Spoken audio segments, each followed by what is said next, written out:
Muy buenas noches, amigos, los saluda su amigo Ricardo Monteagudo desde Lima para todo el Perú a través de la señal descentralizadora de Perú TV, y estoy con la grata compañía del presidente de la Asociación Médica Peruana, el doctor Herbert Cuba, y que además es arequipeño. Herbert, muy buenas noches, gracias por estar con nosotros. Muy buenas noches, un saludo a todos los televidentes. En especial a tu tierra, los arequipeños. tu tierra arequipa. ¿Cómo no? Bueno, vamos a empezar hablando un poco del contexto económico financiero mundial que está en crisis, para entender cómo nos afecta a los peruanos y cómo de alguna manera afecta también al sector salud, estimado Herbert. Mire, yo creo que es necesario que la población comprenda que el mundo entero está atravesando por una enorme crisis, probablemente tan grave como la que se vivieron a mitad del siglo pasado, que meritó inclusive el tratado comercial, el nuevo tratado monetario que fue de Bretton Woods. Creo que aquí de lo que se está en discusión es lo que dijo China, que ya habría que ir pensando en una divisa internacional. ¿Por qué? Porque la divisa norteamericana, debido a los problemas que tiene en las garantías que ha dado ya la Standard Poor's, señala pues que ya hay la posibilidad de que en determinado momento los papeles de deuda de los Estados Unidos puedan ser impagos. Segundo, han señalado también que las restricciones o el shock que tienen que sufrir los americanos al consumo, que es muy poco, debería ser por lo menos el doble de lo que se ha aprobado en el Congreso de los Estados Unidos. Pero esto también ha generado problemas de alguna manera en la demanda interna de los Estados Unidos, lo que de alguna manera podría traducirse en recesión, a pesar que la Reserva Federal Americana ha indicado que va a mantener las tasas de interés bajas con la finalidad de que se mueva la inversión, de no afectar la inversión. Sin embargo, ya la expectativa que hay, de todos modos, va a generar un incremento de mayores requisitos para otorgamiento de créditos, con lo cual pues la inversión de todos modos se va a hacer más lenta. Y esto va a generar de alguna manera recesión. La magnitud de la recesión dependerá pues de cómo se ajustan los norteamericanos. Y aquí es evidente que a nadie le gusta ajustarse. Y ese es un tema que va a tener que discutir el gobierno de Obama para ver cómo hace que la población norteamericana entienda que debe haber un ajuste, sobre todo en un periodo electoral que se viene. Entonces, en este periodo electoral es bien difícil pedir al pueblo que se ajuste. Y el tema que tenemos también es Europa. Hemos visto con mucha preocupación cómo Portugal y España están en un tema de rescate financiero. El Banco Europeo ha decidido comprar los papeles de la deuda de esos países, y entonces se ha generado un terrible problema financiero también en Europa, y actualmente hay un serio cuestionamiento contra el gobierno de Alemania, que es el que maneja realmente la caja europea, porque por la iniciativa que se ha tenido de comprar los papeles de deuda de países como Italia y España. Y ya teníamos atrás el problema de Portugal y Grecia. Y en consecuencia, también ahí existe el riesgo, ¿no es cierto?, de que exista una recesión. Pero eso no queda ahí. También en la China existen problemas serios, debido a que evidentemente los principales países que le compran a la China son pues Estados Unidos y Europa. Y en consecuencia ya ahí, al haber al inicio de recesión, los chinos empiezan a generar serios problemas. Y no nos olvidemos que los acreedores que tiene los Estados Unidos, los acreedores importantes es China, Reino Unido o Inglaterra, Brasil, ¿no es cierto?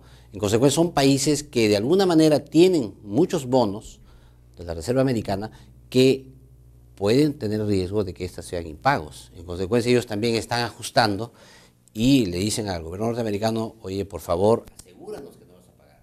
Y ese es el acápite que China plantea y dice: señores, si yo tengo tanto dinero de la deuda de ustedes, ¿no?, estos países juntos tienen el 31%, de China, Japón, Brasil y Taiwán, tienen el 31% de los bonos del Tesoro americano en su poder. Dice: si nosotros tenemos tanto dinero, es justo pedir que la moneda de intercambio entre nosotros sea una nueva moneda. Claro, sería mucho pedir el yuan por los problemas económicos internos que tiene China, el modelo económico y todo ello, pero de repente lo que se está viendo es una nueva otra moneda internacional que les permite el intercambio de este sistema.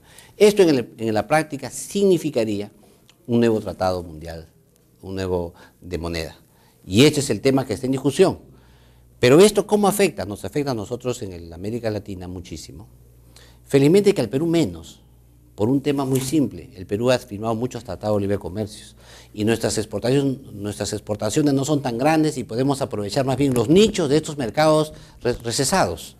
Podemos trabajar con Estados Unidos, podemos trabajar con Europa, podemos trabajar con el Asia, mercados recientes que se han abierto durante este gobierno, como Tailandia, Corea y todos esos países pueden recibir tranquilamente la comercialización y entonces nuestros productos pueden entrar.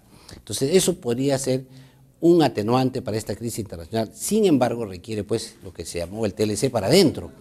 ¿Cómo hacemos para que nuestros productores peruanos, nuestros exportadores peruanos puedan aprovechar estas ventajas que se les ofrece dentro de la crisis para exportar? Pero por otro lado también significa por otro lado que si es que hay un problema financiero serio, tengamos problemas con nuestros ahorros internos. Felizmente que el Perú tiene más de 47.000 millones ya en reservas internacionales netas y en consecuencia es un país sólido. Sin embargo, se prevé un crecimiento económico de más del 6%, 6.18, 6.20% para el presente año. Entonces estamos en una economía que de alguna manera es sólida. Sin embargo, se necesitan ajustes para mejorar la competitividad de nuestro país.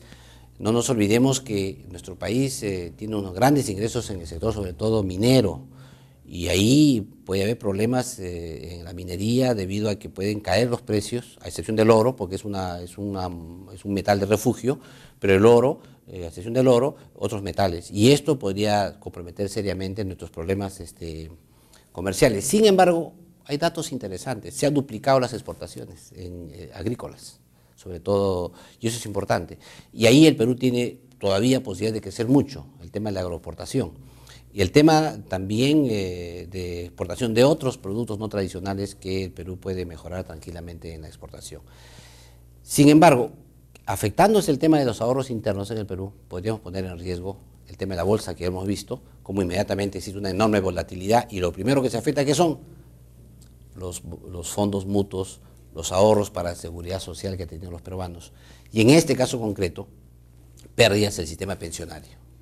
Y esto es clave que tenga que controlarse. Por un lado tenemos que hacer a nuestros administradores de fondos, a nuestros empresarios, tenemos que hacer que alineen sus intereses económicos con los intereses de los afiliados. Están alineaditos. Cuando ganan, ganan los afiliados. Cuando pierden, pierden ellos y también los afiliados.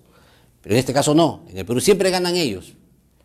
No están alineados los intereses. Entonces eso hay que hacer una norma que de alguna manera alineen los intereses de los afiliados. La propuesta de la supervisora esta Y también otro lado es que existe una supervisora de las inversiones, de tal manera que de alguna manera hayan expertos que no sean ligados a las AFP, que digan, señores, qué empresas son sólidas, solventes, que nos puedan permitir a nosotros una mayor rentabilidad o por lo menos una estabilidad, que no haya pérdida. Y también que nos supervisen el comportamiento ético de las empresas, que no hagan el carrusel entre ellos mismos, es decir, yo, dueño de la AFP, presto plata estoy en el banco, que es también de mi propiedad, y presto plata también a mi empresa que produce, entonces ese carrusel podría generar en determinado momento una pérdida para los afiliados. Entonces eso también tiene que supervisarse. Entonces ese mecanismo podría servir de alguna manera para paliar lo que en determinado momento se dijo, así como tenemos un fondo de estabilización de combustibles, deberíamos tener un fondo de estabilización de las pensiones, porque no es posible que hoy día cae la bolsa 7% y signifique pues pérdidas para miles y miles de afiliados al sistema privado de pensiones. Hay algunos ejemplos, me los mencionaste, en internos en América Latina, de países que manejan aparentemente bien este tema, creo que en Uruguay. Hay otros sistemas que han ideado, que han hecho, por ejemplo, nosotros hemos generado un sistema de pensiones que es alternativo. O estás en el sistema privado y tu sistema es fondo único y reparto luego, o estás en el sistema alternativo, ¿no? Que es sistema, o estás en la ONP o estás en la AFP. Ellos han creado sistemas mixtos, es decir, han hecho un primer piso público, donde están todos en modo obligatorio, Y todos aquellos que tienen ingresos sobre un monto X pueden optar por un sistema privado, pero ya contribuyen también al público. Y van a tener una pensión del sistema público y una pensión del sistema privado. Eso de alguna manera mejora la seguridad de la pensión, porque finalmente lo que quiere la gente al final de sus días es tener una pensión. Eso no quiere... No someterse al azar y a los vaivenes, digamos, de la bolsa. De la bolsa, lo que va a significar su vez. Ese es el quid del asunto. Entonces, ¿no? un azar, ¿no? Así o es. un tema financiero, porque finalmente la economía está amarrada con la política. O sea, Así es. no es solamente economía, ahí es política económica o economía política, como uno quiera, pero es política económica. Entonces, ¿qué sucede aquí? Hay que tomar en cuenta algo más. El 50% pueden ya las AFPs invertir en el extranjero. Antes era 10%, subieron a 20%, ahora están en 50%. ¿Quién controla las inversiones en el extranjero? Entonces, evidentemente que se hace aquí de repente necesario un mecanismo por el cual una comisión veedora, supervisora, de control, que pueda ir fiscalizando este manejo de las AFPs, sobre todo en el contexto internacional que estamos viviendo. Hemos conversado cómo está el mundo, o sea, no es ninguna novedad que se viene un ajuste en los países europeos. Eso es inevitable. Los estados de bienestar que se vivió mucho tiempo tienen problemas y tienen que reajustarse. Eso puede repercutir negativamente en América Latina y sobre todo en el Perú. Pero yo creo que los mecanismos que tenemos los peruanos, si son muy bien utilizados, podrían servir mucho para poder paliar y que esta crisis no nos afecte tanto. De acuerdo. Y ser conscientes de que no estamos blindados, como alguna vez lo dijo el presidente Alan García. Vamos a los cortes comerciales y continuamos. Estamos con el doctor Herbert Cuba, presidente de la Asociación Médico Peruana.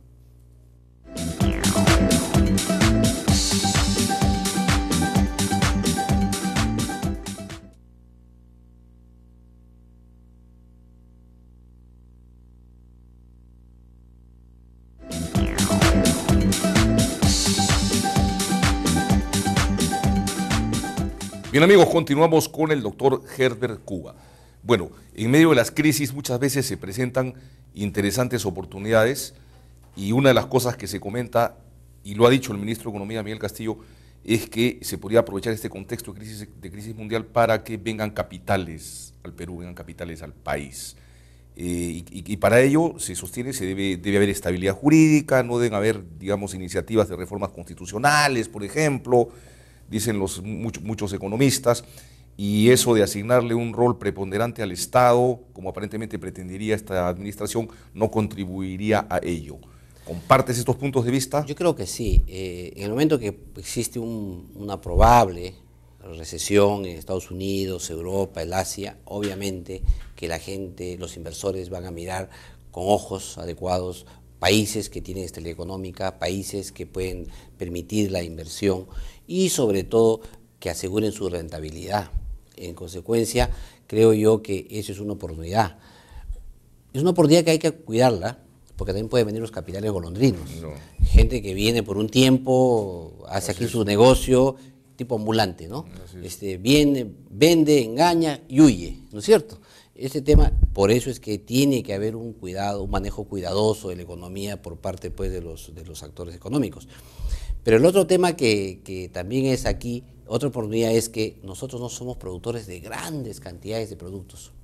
Producimos productos especializados por nichos, en el tema de la exportación de prendas de vestir, por ejemplo, en el tema de los productos agroindustriales, y así hay nichos que el Perú tiene que explotar. Todo el rubro exportación no tradicionales, el tema es lo mismo, el tema de nutrición, alimentos, medicamentos que son ligados a nuestras plantas medicinales. O sea, hay todo un rubro que el Perú puede exportar enormemente y yo creo que ese es un rol que se tiene que cumplir. Pero ligado a esto también, la estabilidad macroeconómica, va el tema de la seguridad interna, que es importante porque si hay vandalismo, hay caos, hay asesinatos, hay robos, hay bandas a mano armada, hay narcotráfico, hacen pues una inseguridad de tal manera que también no es posible hacer una adecuada inversión en el Perú. Y lo otro también que es muy preocupante, que hay que ver, es la estabilidad tributaria. Cuando hablamos de estabilidad macroeconómica hablamos también de estabilidad tributaria. Los tributos tienen que ser predecibles. tiene que tener una cobranza impecable, honrada, ajena totalmente al cuestionamiento político, ajena al voluntarismo de los gobernantes.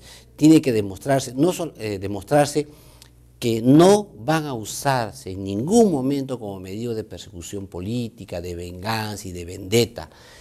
Y además que van a ser totalmente objetivos, cobros para todos por igual, sin excepciones.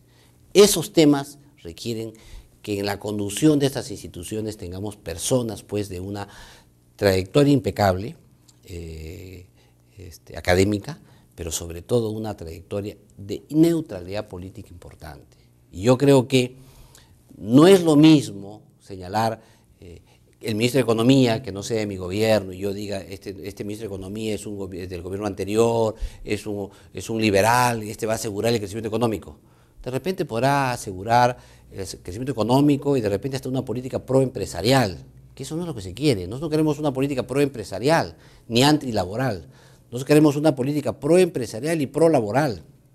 Pero para eso necesitas tú agentes económicos que no estén muy vinculados a la política, a la persecución política o a la vendetta política. Y en ese sentido, al margen de todos los temas de currículum que puede tener una persona, creo que en el caso de la SUNAT del Perú actual, con la designación de la prima de Nadine Heredia, de alguna manera ese tema se empaña. Hay un tema de conflicto de intereses, claro, de transparencia. Puede hacer que nunca ocurra nada, puede ser que sea realmente una gestión totalmente imparcial, que no va a ser usada con persecución política, que ningún empresario se va a quejar que le quiere cerrar su local, ningún empresario va a decir, señor, yo debo menos que lo que debe mi vecino, sin embargo mi vecino no cierra y me clausuran a mí, ¿no es cierto? Eso. Y por otro lado, que paguen impuestos todos. La semana pasada la SUNAT, la anterior SUNAT, hizo una revisión de 584 locales comerciales en Lima para ver el pago de impuestos. Y el 56% de locales no daba comprobante de pago. O sea, esa era tremenda evasión tributaria que existía en ese momento. Entonces, la pregunta es, si eso ocurre con estos locales comerciales que visitó la SUNAT, imagínese usted, ¿qué será esto a nivel nacional? ¿Cuánto dinero está perdiendo el gobierno peruano? Entonces, es evidentemente que es una muy buena momento de darnos cuenta que hay que reformar, hay que potenciar, hay que mejorar la SUNAT. Por otro lado, es evidente que va a tener que haber una discusión nueva de los temas de los tributos. Y esto tiene que ser predecible también. Tiene que discutirse, ver el contexto internacional, no por querer recaudar más en estos momentos y decir vamos a poner más impuestos, vamos a crecer.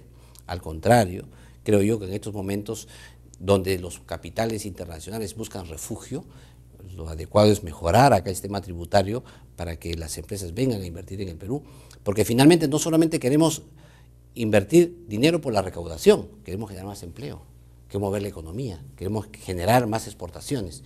Esos son temas que de repente va a meritar un debate nacional sobre el tema. Ahora, y con respecto digamos, a la eficiencia de la SUNAT, yo quiero remitirme a la época de Manuel Estela, cuando recién asume el mando Alberto Fujimori, que se dio un empuje importante, digamos, a la SUNAT como institución, se demostró que era posible lograr ese cambio que tú estás mencionando en los primeros años del gobierno de Alberto Fujimori, ¿no? Hubo una voluntad política aparentemente de reformar esa institución, se demostró que era factible de reformarla, después ya no se le dio el empuje, pues lamentablemente. Y después llegamos a luz sensible. Y, no, pero a lo que quiero llegar es a que lo que tú acabas de manifestar, Herbert, con tanta propiedad, es totalmente factible si hay, digamos, la decisión política de las más altas esferas del gobierno de hacerlo, ¿no?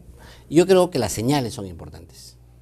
La señal hubiese sido de un técnico, un tecnócrata no pegado al gobierno, un hombre con una trayectoria impecable en el tema y que pueda dar señales de no dejarse presionar políticamente y que pueda decir, señores, no es que digamos que el gobierno va a presionar, o sea, no esa es nuestra intención, pero hay que guiarnos por el proverbio que dice, no solo hay que ser la mujer de César, sino hay que parecerlo, ¿no es cierto? En este caso es idéntico. Estamos en la SUNAT. No nos olvidemos que la historia de la humanidad es que todos los emperadores, reyes, presidentes, dictadores han perseguido con la SUNAT. Bueno, muchas el tema guerras, recaudador muchas guerras ha sido se por han los impuestos, originado por temas tributarios, tributarios. La guerra del Pacífico, por ejemplo. Así es. ¿no? Entonces, ese es un tema que debería cuidar mucho. Y yo creo que ahí, según mi modesto entender, ha habido un desliz del presidente. O sea, creo yo que no solo basta el buen currículum, que eso de paso hay para todos los gustos. Hay gente que dice que tiene un currículum impecable y otra gente que no. Entonces hay para todos los gustos en el tema del currículum. Hay otro detalle que vale la pena comentar. Alberto Arias Minaya, que fuera jefe de la SUNAT, era un personaje muy allegado al equipo de plan de gobierno de Gana Perú. Tenemos información de que se ha distanciado. Las razones todavía las desconocemos. Esperamos tener en este programa en algún momento, dicho sea de paso, a don Alberto Arias Minaya, que como jefe de la SUNAT en su momento demostró capacidad e independencia del poder político. Ese es un tema importante. Si hacemos el tema de la recaudación tributaria, debería tener un norte político, obviamente, en el largo plazo. Y luego, ninguna intervención táctica política.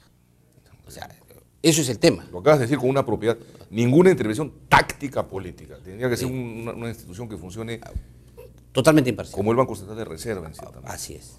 Ahora, el otro tema que nos cuidamos ahora es, vamos a empezar a la sobreganancia minera, impuestos. Pero acordémonos del óvulo. Acordémonos cuando el presidente Alan García prometió impuestos a las sobreganancias y terminó pasando el sombrero. ¿Qué pasó? Permitió que se recaude un dinero, que hay que ver en qué se gastó. Sería bueno que el gobierno nos aclare en qué se gastó ese óvulo. Pero también se permitió que las empresas mineras directamente hagan labor social con las comunidades, y de alguna manera ya tenemos comunidades que están acostumbrados a la teta de la minera. ¿En qué medida va a intervenir si es que en realidad se quiere colocar el impuesto sobre ganancias mineras, de tal manera que las mineras paguen un impuesto sobre ganancias y ya suspendan la teta a las comunidades? ¿O se pretende que paguen el impuesto sobre ganancia y además mantengan la teta? ¿O qué se va a hacer? Se va a generar un fondo mixto. Yo creo que ese es un tema que se tiene que debatir mucho a raíz de este tema de la recaudación tributaria. Porque finalmente todo el basamento del programa de Ollantumala para el apoyo social se ha basado en mayor recaudación de impuestos. Ha sido un punto esencial. Y en consecuencia, este es un tema que debería debatirse ampliamente. Bueno, los mineros, y de boca de uno connotado que es el señor Roque Benavides, están dispuestos al diálogo, dicen, sobre el tema, pero un diálogo absolutamente técnico, sostienen ellos, ¿no? Incluso está en tela de juicio el término sobreganancias. Eso, digamos, tiene un origen político, una connotación antropológica, sociológica, en fin. No existen, pues, sobreganancias. Si existiesen sobreganancias, existirían también sobrepérdidas, ¿no? Claro, pero definitivamente el cobro del impuesto es un tema político. No, sí. Es una decisión política. Lo que pasa es que esa política no puede ser anticompetitiva. Y ese es un tema que se tiene que debatir. Sin embargo, yo creo que los dos partidos políticos que llegaron a la segunda vuelta, tanto Fuerza 2011 como Gana Perú, prometieron el impuesto a la sobreganancia minera. Esperamos que los dos hayan hablado el mismo lenguaje y se entiendan en el Congreso, porque finalmente, si cada uno ha definido el impuesto a la sobreganancia minera de otra manera, eso se arma un pandemonio en el Congreso. Gracias. Vamos a los cortes, doctor Cuba, y regresamos.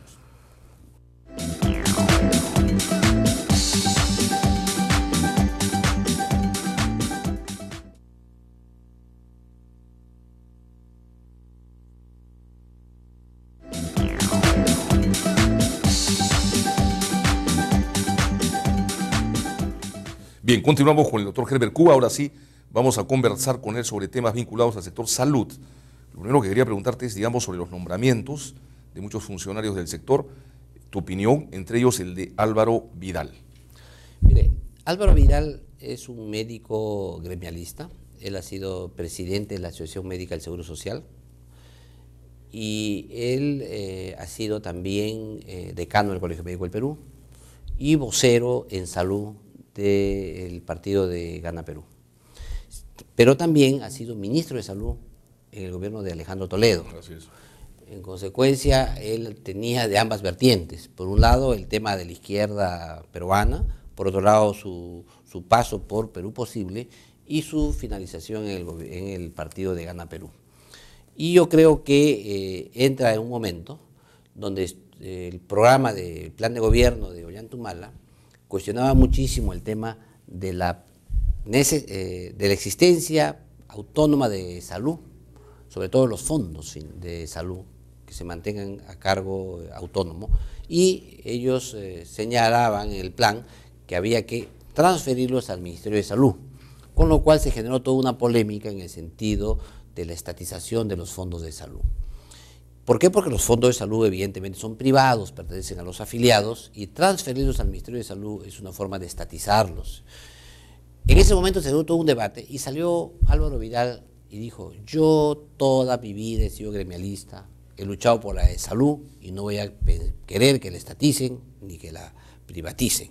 En consecuencia, yo voy a defender la salud a toda costa. Bueno, esa es su oportunidad. Ya le han dado la presidencia ejecutiva y espero yo, como esperamos todos los médicos del país y de repente todos los ciudadanos del Perú, que defiende salud, que lo fortalezca, que haga que salud pueda ser un sistema de seguridad social para todos los peruanos, porque es el sistema más completo, da atención médica desde que nace hasta que muere una persona de todas las enfermedades. El único impedimento que hay es que tenga trabajo. Y ese es un tema que se ha ido mejorando. Se incrementaron 2,5 millones de empleos en el gobierno de Toledo, 2,5 millones de empleos en el gobierno de Alan García, se ha incrementado 5 millones de nuevos afiliados a de salud, y eso es bueno. Si seguimos ese esquema de tratamiento, de crecimiento, podemos llegar en el año 2021 a estar pues en un 80-90% de afiliados de salud, y eso sería una excelente noticia para el país. Pero eso pasa por fortalecer de salud, porque si aumentan los afiliados, hay que tener capacidad de respuesta a la demanda de los afiliados. Eso significa mayor construcción de hospitales, mayor cantidad de insumos, equipos, personal profesional y todo. Y darle eficiencia al gasto, y en esto significa erradicar la corrupción. Y ahí tiene una tarea pendiente. Él lo ha expresado en su alocución que dio el día que asumió el mando como presidente ejecutivo de salud, que va a hacer una auditoría completa a la gestión anterior, y ha señalado que todos los hospitales, las direcciones, todas las va a auditar completamente, que es bueno, pero también hay que mirar hacia adelante. Hay que tener esa precaución que tampoco va a haber corrupción hacia el futuro y se van a hacer las inversiones que el Perú necesita. Lo peor que le puede pasar a de salud, ¿no es cierto?, es que se le quiten sus fondos. Lo peor que puede hacer es que se pretenda vía una ley, ¿no?, vía aplicación de la ley que ya está en marcha, porque es una ley que se dio en el gobierno de Alan García en el año 2008, que es llamada de Aseguramiento Universal en Salud, que hace que salud se parte en dos y su dinero se vaya a un fondo, y ese fondo administrado por el Ministerio de Salud. Eso es una ley que se dio, pero que no se ha aplicado todavía. Y el gobierno, y el plan de gobierno de Gana Perú escribe textualmente que pasaría a ser administrado por el MINSA. Yo creo que ese tema va a tener que ser debatido. Me imagino yo que eso va a ir al Congreso de la República a discutir esos temas, y ahí va a haber una cosa muy interesante, porque después de este reparto que ha existido en el Congreso de la República y las comisiones, donde Gana Perú ha priorizado las comisiones que son la estructura básica del Estado, ¿no es cierto? Se ha ido con presupuesto, defensa y orden interno, inteligencia. Inclusión social, que inclusión social. Bueno, eso es para la tenaza, ¿no? Por un lado, el aparato estatal lo tengo fuerte y tengo la política social por otro lado, entonces hago una tenaza y tengo al pueblo al medio. Esa es una política conocida, ¿no es cierto? Y la han aplicado perfectamente, pero han dejado todas las políticas social, al margen de la de política social, sin tomar en cuenta esta, todas se las han dejado al fujimorismo. Entonces tienes la política de salud, la Comisión de Salud, el fujimorismo. La Comisión de Seguridad Social y Trabajo, el fujimorismo. Producción, las pymes y todo eso, fujimorismo. Pueblos andinos y amazónicos, el fujimorismo. Entonces, ¿qué va a pasar ahora? Que la ley de consulta previa tiene que pasar por el tamiz del fujimorismo. La ley laboral, el Consejo Nacional de Trabajo, la ley del trabajo, que quiere la ley general del trabajo, tiene que pasar por la comisión del fujimorismo. La ley de salud, la nueva ley, por el fujimorismo. La ley de seguridad social, lo que estamos conversando, por el fujimorismo. En el fondo, vamos a ver realmente aquí dos pruebas de fuego. Por un lado, cómo maneja el Estado, el gobierno de Gana Perú, la estructura básica del Estado, y vamos a ver también cómo maneja la política social el fujimorismo. Y si el fujimorismo lo hace muy bien, es una muy buena carta para el 2016, porque de lo que se le ha acusado al gobierno, a la candidatura de Keiko, era que era insensible socialmente. Ahora tiene la oportunidad de mostrar lo contrario. Yo creo que ese protagonismo que han tenido los otros partidos de aliarse más a Gana Perú para copar la estructura básica del Estado le ha permitido entregarle al fujimorismo toda la política social. Bueno, pues esto va a ser por el lapso de un año. No. Las que se han entregado son por 5 años. Solo han negociado por un año Alianza por el Gran Cambio, Alianza Parlamentaria y Solidaridad Nacional, que han hecho sus cambios por un año, se van a intercalar comisiones. Pero las de Gana Perú, 5 años. Y las de Fuerza 2011, por 5 años. Claro, evidentemente que dentro de los congresistas, hay algunos congresistas pues que tienen más apetito de estar en las comisiones de seguridad del Estado, o de la estructura básica del Estado, y no les gusta pues las comisiones de política social porque las consideran chauchía. Otros al revés, pero finalmente creo que ha sido bien interesante el reparto y vamos a ver cómo se convive. Yo no me explico, yo no veo una discusión, por ejemplo, en pueblos andinos y amazónicos de la consulta previa, que tengan que discutir el tema, que presente el proyecto del Ejecutivo, presente Gana Perú, y lo tenga que discutir la comisión dirigida por el Fujimorismo en el Congreso. O sea, si no se ponen de acuerdo, se van a entrampar ellos mismos en la política social que tanto prometió el presidente Ollanta.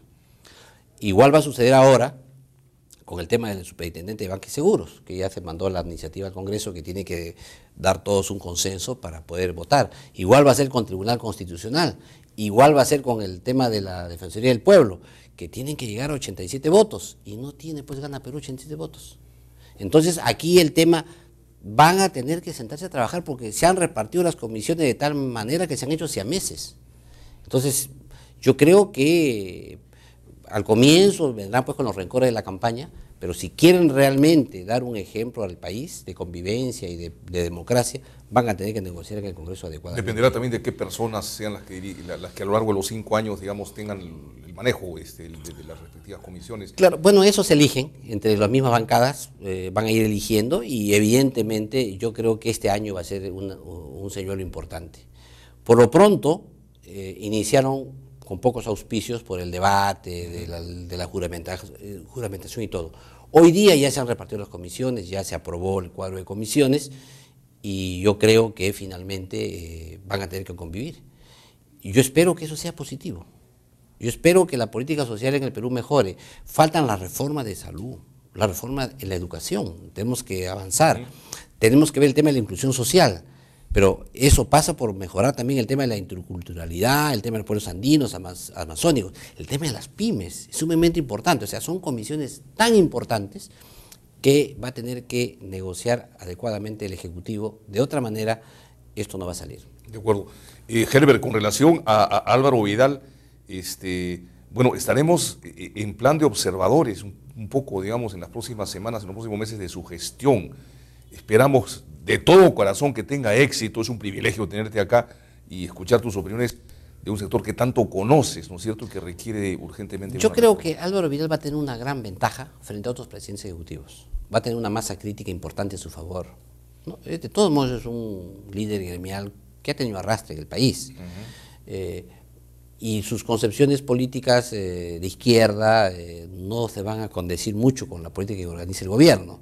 Y ahí va a tener que ser un poco más pragmático. Y ya lo ha demostrado, además. Cuando fue ministro de Salud, no fue pues un izquierdista, ni siquiera hizo el nombramiento de médicos. Hizo un ministro de izquierda, pero que condujo muy bien por el centro derecha. Yo creo que lo va a hacer igual, creo yo, en el Seguro Social, con el agravante que sí lo necesitamos que defienda el seguro. O sea, sí creemos que esa es una muy buena opción, y creo que para él, es el sueño de su vida. Yo lo conozco bien, Álvaro Vidal, y yo sé que estuvo contento cuando fue ministro de Salud, pero creo que ahora estará maravillado porque ha sido el anhelo de toda su vida poder presidir la institución donde él ha trabajado toda su vida. Bueno, excelente oportunidad y le deseamos éxito a don Álvaro Vidal. Muchas gracias, doctor Herbert Cuba. El tiempo no nos ha alcanzado y vamos a hablar de los hospitales de la solidaridad. Será para otra oportunidad. Gracias, Herbert. Vamos a unos cortes y regresamos.